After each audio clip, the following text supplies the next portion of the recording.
Hello everybody, I hope that you are well. My name is Christianne and welcome to my channel Backpacking Bananas. Today I have got some airport hacks for you. I've been in a fair few airports recently and I feel like there is a lot of things that I know now, things that I really wish I would have known like 10 years ago when I started traveling, and things that I have learned from making these mistakes along the way. And so I'm going to share them with you today in the hopes that you never make these mistakes. So listen up. So the first thing is that when you are in the airport and you are connected to their free public Wi-Fi, make sure that you have your VPN switched on. What's that? You don't have a VPN. What's that? You don't know what a VPN is?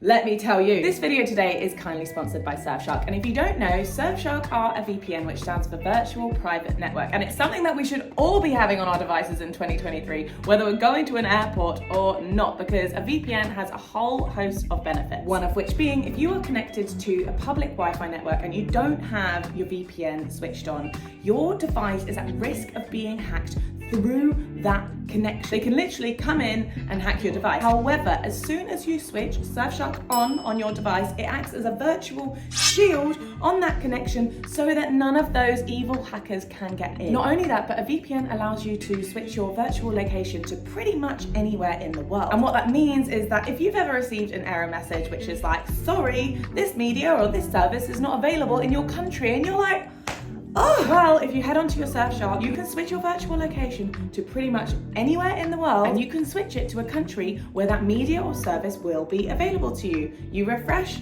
and you can use it. You can also use it to access Netflix in certain countries, or maybe you're traveling and you need to access something that you're only allowed to in your home country. You can do all of those things. And Surfshark are giving you guys an amazing deal where you can get 3 whole months for free when you use my code backpacking or using the link in the description. So don't miss out on that deal before you head off to the airport. Now, in most circumstances in the airport, when it comes to your hand luggage, your liquids are limited. They are limited to only be able to bring up to 100 mils of each product, and all of your liquid products need to fit in a clear plastic bag, which can be annoying if you're traveling hand luggage only and you want to bring more liquids than that. However, I have a new solution for you. What you can do is go onto the Boots website and make an online order for all of the things that you're wanting to bring on this trip.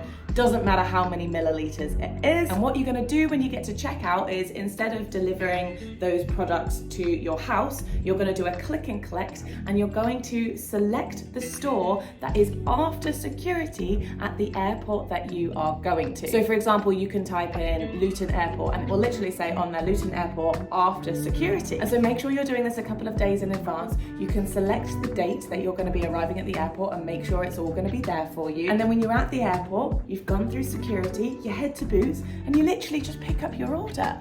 And you've already been through security, so it doesn't matter how many liquids there are. That one is absolutely game changing, especially for things like sun cream, when normally, even if you're going for a week, you want over 100 mils of the product. The next trick is to really get to grips with the art of schmoozing. And what I mean by that is essentially just being as kind and as friendly as possible to all of the airport and customer service staff that you come into contact with. Make conversation with them, be extra friendly, be in a good mood, because this transpires so much. You'd be quite surprised at how many of the airport staff know each other, and your kindness and friendly attitude can really take you a long way. Sometimes they might just want to give you extra perks or extra benefits, or if you want to ask something from them, like at check-in, oh, please can you help me get the best seat possible? I'd love to get a free row to myself. They are much more likely to give it to you if you've been super friendly to them. If you've just come up to them in a bad mood, or you're giving them some attitude, or you're not happy for whatever reason, they are way less likely to give you anything that you want. So the art of schmoozing and kindness goes a long way normally in life, but especially in an airport. If you think you've brought a little bit too much with you in hand luggage and you think,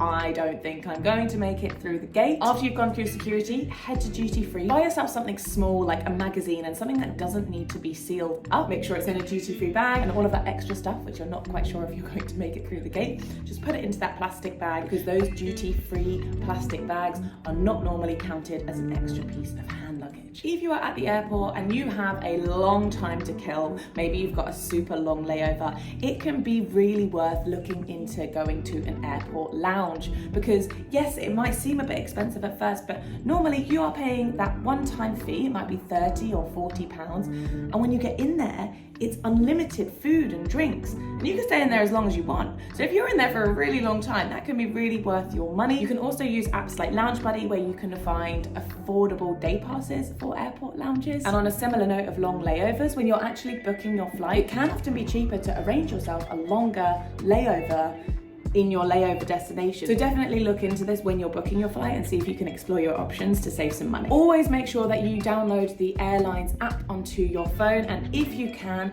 get your boarding pass onto your phone, because I don't know about you, but me personally, I find that so much easier to always have my boarding pass on my phone. And if you do that, make sure you take a screenshot of your boarding pass as well, just in case you ever run out of internet connection, and then you're always able to access it. But if you do have a physical boarding pass, make sure you've actually taken a photo of that with your phone as well, just in case you happen to lose that physical boarding pass. You hope it's not going to happen, but it might. You want to be able to show proof that that boarding pass is yours and still be able to scan it. If you have driven to the airport and you have parked up, make sure that you take a photo of where you've parked. Also make a note in your phone of the section, the car park, the level of which you have parked, because trust me, you will forget. Normally when you're parking at an airport, you're in some kind of delusional state. It's normally some ridiculous time in the morning, just based on past experiences. And the number of times that either myself or a friend or a family member just cannot find their car when they get back to the airport, it's happened a lot. You don't want it to happen to you. Now, my next few tips are all related to packing for the airport. So the first thing that you can do to create yourself some extra space, especially if you're traveling hand luggage only, is to fill up a neck pillow or any kind of pillow, but I'm quite a big fan of the neck pillow, with extra clothes and things that you want to bring, because neck pillows in particular do not count as an extra piece of hand luggage, and you can literally just have it around your neck as you walk through the gate. This is what my friend Karen did very recently, and it was such a success, and I'll show you a photo of her here. She could only take a personal item on that flight, but she wanted to bring some extra things, so that neck pillow is just stuffed with bikinis, so many of them. Genius. What you also want to do is keep things like wet wipes, lip balm, your phone, your AirPods, hand sanitizer, all in a really handy bag, preferably like a bum bag that's always accessible to you. Because if you have just bought a cabin bag, which is going to go in the overhead compartment, it's going to have to be really annoying to keep going in there for all of those itty bitty things. So just make sure you always have a small accessible bag for all the things that you want to have accessible. And on that note, don't forget to bring a pen with you. Often on airplanes, especially if you're flying internationally, they might hand out customs forms to you on the plane, and more often than not, they don't give you a pen, and so you need your own, and it's really annoying trying to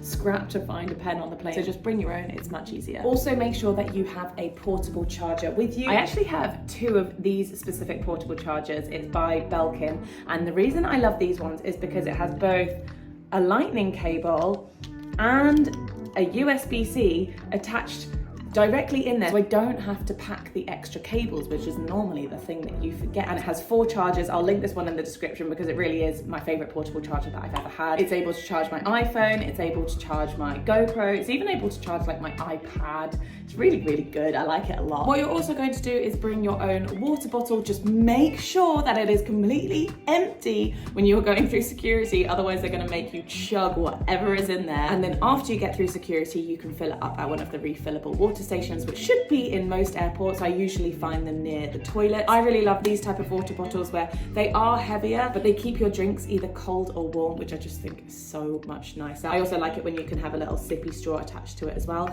So I'll link this in the description. I have a hydro flask and I really like it. Wear shoes that are easy to slip on and off. It's likely that you might have to take your shoes off when going through security. And also, I don't know about you, but when I'm on the plane and I'm sitting down, I just like to take my shoes off because I find that my feet can swell and it's uncomfortable to keep them on. So me personally, I'm a big fan of the socks and sandals look. I know it's not always the most fashionable, but I rock it. I'm in an airport. I'm on my way to somewhere fun, so no one can tell me I look uncool. Use a luggage tracker to avoid losing your suitcase, or maybe you don't lose it, but the airline does, or you can't find it on the luggage carousel and you don't know if it's even made it into the country. I now have air tags in all of my luggages, in my backpack, in my suitcase, so that I can always know where it is. And on a similar final note, as well as having a luggage tracker, it's actually arguably arguably more important, that you simply just have a luggage tag attached to your suitcase at all times. Now make sure that this has your address and your phone number on it, so that if your luggage does get lost, the person that finds it can get into contact with you as fast as possible. It's also going to make your suitcase more identifiable,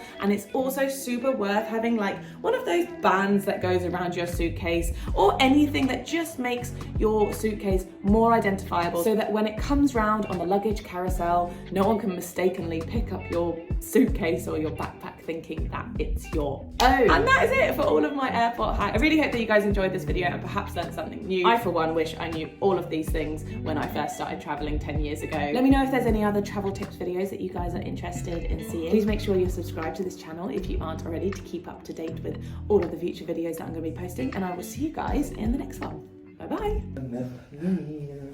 Hi, my name's Christy. Welcome to the channel.